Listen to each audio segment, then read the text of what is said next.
থাকে ব্যস্ততায় ভরা, আর থাকে মায়ায় জড়ানো সময়। তাই আপনাদের সাথে শেয়ার করব। আসসালামু আলাইকুম মাই ইউটিউব ফ্যামিলি। আমি চলে আসলাম নতুন আরেকটি ভিডিও নিয়ে আপনাদের মাঝে। আমার এই ছোট্ট পরিবারে সবাইকে ওয়েলকাম করছি। ঘুম থেকে উঠেই দুই বোনের সাজ গান নাচানাচি শুরু হয়ে গেছে। তো আমি যেই ক্যামেরা নিয়ে এসেছি তার নাচ বন্ধ হয়ে গেছে।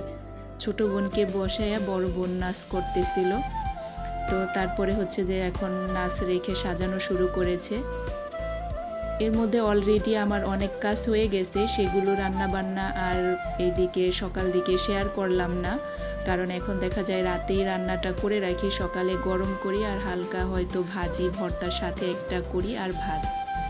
তো অলরেডি ওগুলো সব শেষ হয়ে গেছে। এরপরে হচ্ছে খাওয়া দাওয়ার পালাও শেষ, আর আমি এখন এগুলো সব ক্লিন করে নেব।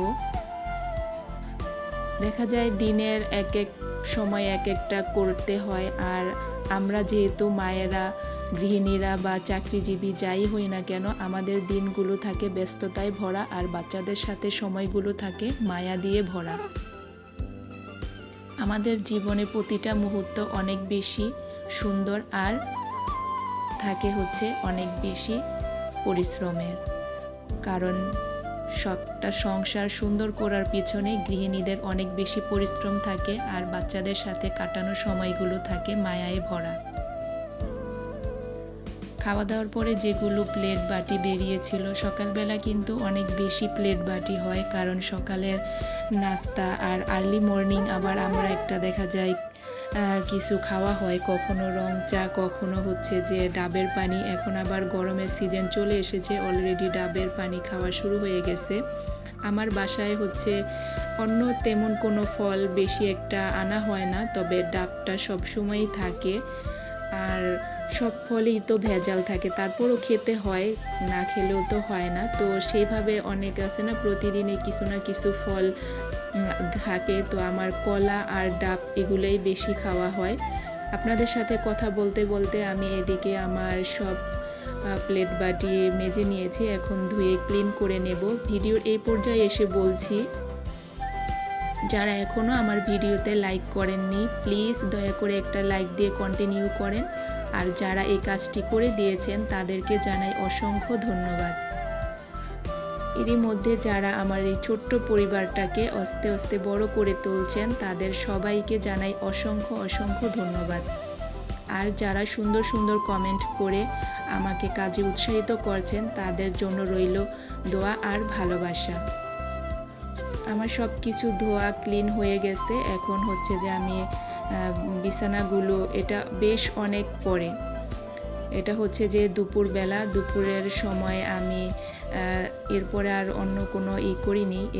খালি সারাক্ষণ কাজ করলেই হবে না, এরপরে কিছুক্ষণ রেস্ট নেওয়া, তারপর ওদের স্কুল থেকে আনা নেওয়া, ওগুলো করেছিলাম। আর বিকেলে দেখা যাবে যে আবার কাজ করব, সেজন্য রোজার শবে বরাতের আগের দিন ছিল, বেডশিটগুলো চেঞ্জ করার ইচ্ছে ছিল না, তো হঠাৎ করে মনে হলো যে কালকে নামাজ পড়বো, তো আজকে এগুলো চেঞ্জ করে দেই।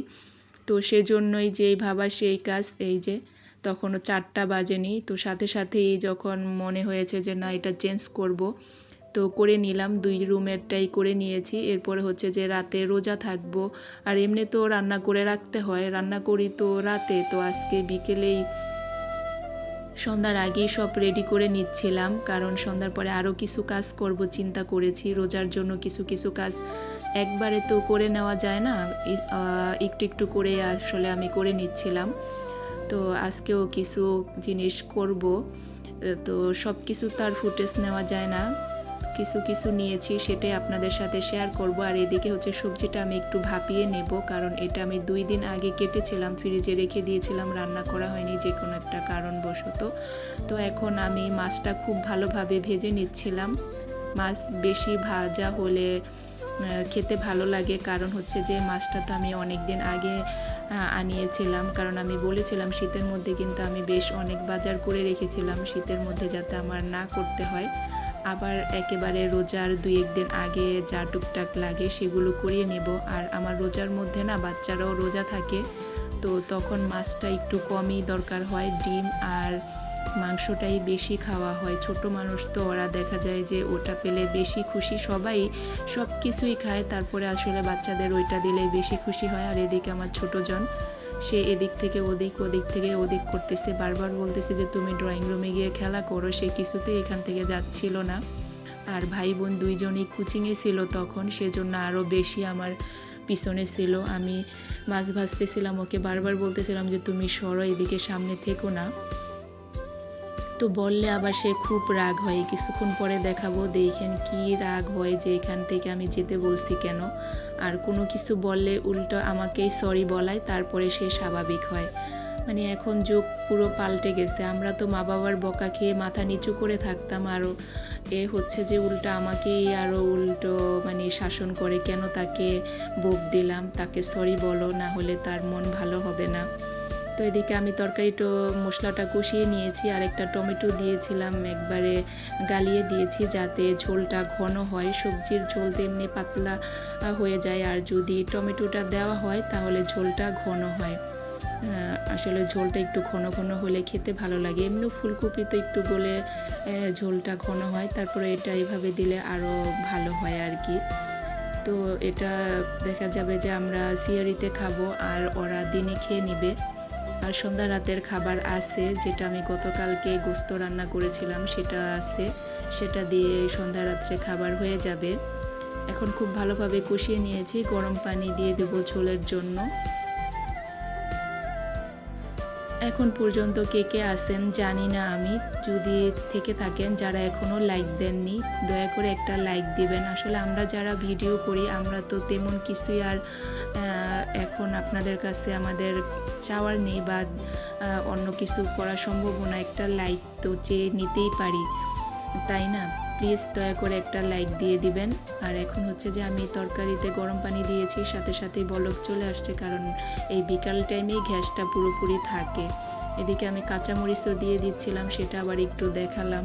আসলে ভিডিও করতে গেলে কত কিছু যে করি, আসলে দেখা যায় যে কিভাবে করব না করব বুঝি না, কত অ্যাঙ্গেলে অনেকে অনেকভাবে করে, আমি তো সেভাবে কিছুই করতে পারি না, তার জন্যই দেখা যায় আমার ভিডিওতে ভিউর অবস্থা। যাই হোক, যদি কখনো ভালো করতে পারি তখন হয়তো ভিউ সাবস্ক্রাইবার আসবে, আর না হয়তো এভাবেই চলবে। চেষ্টা করতে থাকি, দেখা যাক কি হয়। আর এদিকে আমার রান্না শেষে এখন আমি টালা জিরার গুঁড়োটা দিয়ে দিলাম, এরপরে হচ্ছে যে ধনিয়া পাতাটাও দিয়ে দিব, তারপরে এটা নামিয়ে ভাত বসিয়ে দেব। ভাতের চালটা আগে ধুয়েই রেডি করে রেখেছি, চালটা ধুয়ে বেশিক্ষণ ভিজিয়ে রাখলে না ভাতটা সুন্দর ঝরঝরা হয়।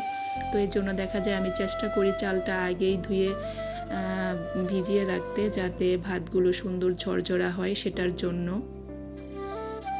তো এই তো আমার ধনিয়া পাতা দেওয়া হয়ে গেছে, এখন হচ্ছে যে আমি তরকারিটা নামিয়ে নেব, এরপর ভাত বসিয়ে দেব। সময়গুলো খুব দ্রুত চলে যাচ্ছে, দেখতে দেখতে রোজা চলে আসলো, মনে হয় সেই তো সেদিন রোজা গেল, ঈদ গেল, কুরবানি গেল, এখন আবার চলে এসেছে। হয়তো আমরা ব্যস্ত আছি, না হয় সময়ে অনেক ছোট হয়ে গেছে, খুব দ্রুত সময়গুলো চলে যাচ্ছে। আবার দেখতে দেখতে রোজাটাও চলে যাবে, সব কিছু এত দ্রুত জীবন থেকে চলে যাচ্ছে, কিছুই টের পাচ্ছি না। হয়তো বেশি ব্যস্ততা, না হয় বোঝার ক্ষমতাই হয়তো অন্যরকম হয়ে গেছে। এরপর হচ্ছে এই যে আমি ভাত বসিয়ে দিলাম, ভাত হতে থাক। ভাত হওয়ার পাশাপাশি এখন আমি আরও যে বলেছিলাম রোজার জন্য প্রিপারেশন, সেটা হচ্ছে যে এই যে আমি পেঁয়াজ আর টমেটো একসাথে পেস্ট করে রাখি, সেটা করব। কারণ এটা এই সময় দেখা যায় এই পেঁয়াজগুলো থাকে, এই সময় করে রাখলে ডিপ ফ্রিজে আমি বেশ অনেক পরিমাণে করে রাখি, এগুলো আস্তে আস্তে করে রাখবো। আজকে 4 বক্স করেছি, এর আগেও 4 বক্স করা হয়েছে, এভাবে বেশ অনেক পরিমাণে আমি করে রাখি। দেখা যায় যে তরকারির মধ্যে দিলে ঝোল ঘন হয়, বা ভুনা তরকারিতে এগুলো দেওয়া যায়। আবার যখন পেঁয়াজের অনেক বেশি দাম হয়ে যায় তখন এগুলো বের করে রান্না করা যায়। এই তো অলরেডি আমি ব্লেন্ড করে নিয়েছি, আর এই যে এখনই দেখাবো আমার ছোট বেবি কি রাগ হয়েছে। মানে তাকে কিছু বলা যাবে না, উল্টো সেই আমার সাথে খুব রাগ হচ্ছিল। আর মানে এতটা তার রাগ, সে হচ্ছে যে কাউকে ভয় পায় না। এইখানে এখন আমি সব এগুলো ডিপে রেখে দেব।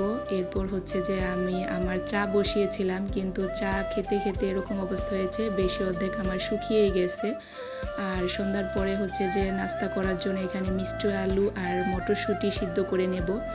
মটরশুঁটিটা এক আপু জিজ্ঞেস করেছিল এভাবে, আসলে এভাবে তো আমরা খাই, এক এক অঞ্চলে খাবার ধরন আলাদা। আমরা মাছে দিয়েও খাই, পোলাওতেও দেই, দেখা যায় নুডলসে, সবজিতে, সব কিছুতেই দেই। আবার এভাবে শুধু সিদ্ধ করেও খাই, মিষ্টি আলু আর মটরশুঁটি সিদ্ধ করেও খাই। তো আমাদের কাছে তো ভালোই লাগে, যারা কখনো না খেয়েছে তাদের কাছে ভালো নাও লাগতে পারে। তো এভাবে শুধু লবণ দিয়ে এটা সিদ্ধ করা হয়। আর এটা কিন্তু খুব পুষ্টিকর খাবার, যেটা আমি প্রায় সময়ে এই শীতের মানে যখন সিজন থাকে বাচ্চাদের করে দেই। আর এই যে অবশেষে চা খাওয়ার সময় পেলাম। তো সকালে একবার খেয়েছিলাম রং চা আসলে আমার সেভাবে হয় না, দুধ চা খেলে মনে হয় যে না চা খেয়েছি। আর এদিকে আমি আমার পার্টনার দুইজনে মিলে খাবো। তো দেখেন আমার পার্টনার কিন্তু অনেক খুশি, দৌড় দিয়ে চলে আসছে, যে দেখছে আমি চা নিয়ে এসেছি আর সে তাড়াতাড়ি দৌড় দিয়ে আমার কাছে চলে এসেছে চা খাবে। তো এখন ওকে নিয়ে আমি চা খাবো, আর ছোট বড় দুজন হচ্ছে যে কোচিংয়ে আছে। এরপরে চা খাওয়া শেষে কিছু মটরশুঁটি ছিল, ওগুলো এখন আমি বেছে রেখে দেব। এটা ডিপে রাখবো যাতে আমি পরবর্তীতে পোলাওতে বা নুডলসে দিয়ে খেতে পারি, বা যে কোনো যেভাবেই দরকার হয় সেভাবেই করে নিতে পারবো। মাছ ভুনাতেও খেলে ভালো লাগে, আমি মাছ ভুনার মধ্যেও দেই, ডিম ভুনার মধ্যেও দেই, কখনো কখনো মুরগির মাংস রান্নার মধ্যেও দেই আসলে। এরপর হচ্ছে যে আমার বাচ্চারা চলে আসছে আর এগুলো আমার সিদ্ধ হয়ে গেছে। মিষ্টি আলু সিদ্ধ করে আমি আবার একটু ওভেনে দেখা যায় করে নিই, যাতে পানিটা পুরো শুকিয়ে যায়। মিষ্টি আলু পোড়াটা কিন্তু ভীষণ ভালো লাগে, মাটির চুলায় যে পোড়া দেয়, কেউ খেয়েছেন কিনা জানাবেন কমেন্টে। আমরা তো আগে গ্রামে অনেক খেয়েছি, এখন তার এটা সম্ভব না। তো এভাবে সিদ্ধ করে তারপরে ওভেনে আবার একটু দেই, একটা পুরো পানিটা যাতে